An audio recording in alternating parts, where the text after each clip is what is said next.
I am AI avatar of CA Ratan Mundra.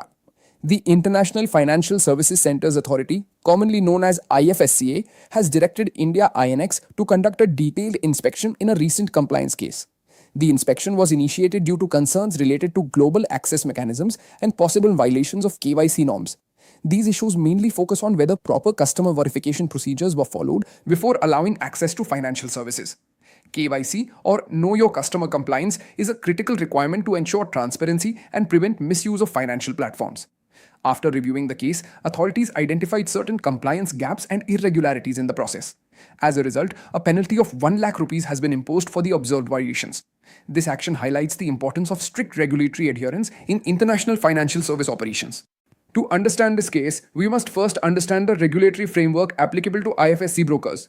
IFSCA issued the Global Access Circular in November 2021, which governs cross-border trading arrangements. Under this framework, any IFSC broker engaging in global access activity must obtain prior approval or NOC from the recognized stock exchange. This is not optional but a mandatory precondition before commencing business. Additionally, IFSC entities are required to independently perform KYC and due diligence on all clients. Even if clients are referred through foreign brokers, compliance responsibility remains with the IFSC entity. The regulations clearly establish that outsourcing activity does not mean outsourcing accountability. This regulatory foundation becomes extremely important in understanding the violations in this case, because both issues relate directly to predefined regulatory obligations under IFSC framework.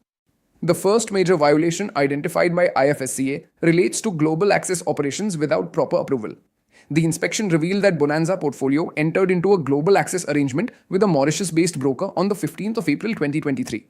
However, the required NOC from the recognized stock exchange was obtained only on the 2nd of April 2025. This clearly indicates that the business was operated for almost 2 years without mandatory regulatory approval.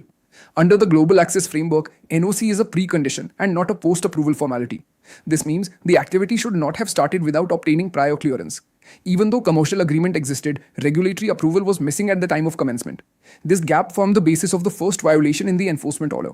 It clearly shows how timing of approval is as important as approval itself in regulated environments. During the proceedings, the company argued that the delay in obtaining NOC was purely procedural. They also stated that there was no intentional violation of any regulation. Additionally, it was submitted that no investor had suffered any financial loss due to this arrangement. However, IFSCA did not accept these arguments as sufficient justification. The regulator focused on the nature of the requirement itself. Since NOC is a mandatory precondition, the violation was established on facts alone. The existence of investor harm or absence of fraud was not relevant in this context. The regulator's position was very clear that compliance requirements must be followed before starting business. This highlights how regulatory frameworks prioritize process compliance over outcome-based arguments. The defense failed mainly because the violation was structural in nature. Regulations clearly require that approval must be obtained before starting global access operations. In this case, business activity began first and approval came much later. This created a clear breach of regulatory sequence. In such cases, regulators do not examine intent or consequences in detail. Instead, they focus on whether the required compliance step was completed at the right time. Since the approval was not in place at the beginning, violation was automatically established. This makes it a strict compliance requirement rather than a flexible procedural guideline. The key lesson here is that timing of compliance is as critical as compliance itself. The second violation relates to Know Your Customer or KYC obligations. The company argued that clients were referred through a Mauritius-based broker. Therefore, they believed that KYC obligations were already fulfilled by the foreign entity. However, IFSCA clearly rejected this interpretation. The inspection revealed that KYC records were not independently verified by the IFSC broker. Instead, reliance was placed entirely on foreign broker documentation. This created a major compliance gap in customer due diligence requirements. Regulations clearly require IFSC entities to independently verify identity and risk profiles of clients. This responsibility cannot be transferred or outsourced to another jurisdiction. This formed the basis of the second violation in the order. IFSCA made a very important regulatory observation regarding KYC compliance. Even if onboarding is done through a foreign broker or third party, accountability remains with the IFSC entity. The regulator clearly stated that outsourcing operational activity does not mean outsourcing regulatory responsibility. Each IFSC broker must independently satisfy itself about customer identity and risk classification. This includes proper due diligence, AML screening, and record maintenance.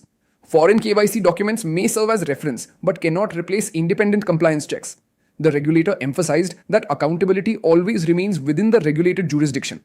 This principle is critical for all cross-border financial arrangements. It ensures that IFSC remains a fully compliant and controlled financial ecosystem. After evaluating all facts and submissions, IFSCA imposed a monetary penalty of 1 lakh rupees. This penalty was imposed under Section 15HB of the SEBI Act framework applicable in IFSC. Interestingly, this is considered the minimum statutory penalty available under the law. The regulator also issued directions for corrective action, especially related to KYC compliance. The penalty amount may appear small, but the regulatory impact is significant. It signals strict enforcement of procedural compliance within IFSC jurisdictions. The authority also considered mitigating factors such as absence of investor loss and cooperation. This likely contributed to a proportionate penalty approach. However, compliance violations were still formally established and recorded. This case delivers extremely important lessons for all IFSC regulated entities. First, no regulated activity should be started without obtaining mandatory approvals or NOCs. Second, referral or outsourcing arrangements do not remove compliance responsibility. Third, KYC and AML obligations must be independently performed by IFSC entities. Fourth, regulatory compliance must always be supported by proper documentation and evidence. Fifth, assumptions or informal practices cannot replace formal compliance processes.